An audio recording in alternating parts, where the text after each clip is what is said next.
নমস্কার।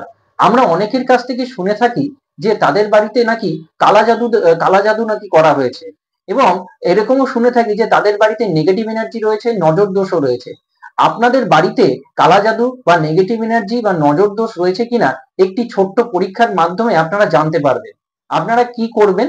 আপনারা ট্রান্সপারেন্ট একটা জলের গ্লাস নেবেন। কাঁচের গ্লাস হলে তো খুবই ভালো হয়।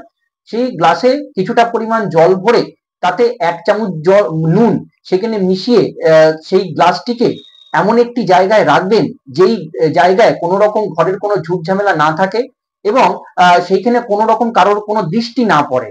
এটি ৭ দিন কিন্তু রাখতে হবে। ৭ দিন পরে যদি দেখেন জলের গ্লাসের কালার মানে জলের কালার চেঞ্জ হয়ে গেছে, সেখানে বুদবুদ তৈরি হয়েছে, সেখান থেকে জল থেকে উদ্গট গন্ধ বেরোচ্ছে বা জল পচে গেছে, তাহলে জানবেন যে সেই আপনাদের ঘরে নেগেটিভ এনার্জি রয়েছে এবং আপনাদের ঘরে নজর দোষ অথবা কেউ কালা জাদু করে রেখেছে। নমস্কার।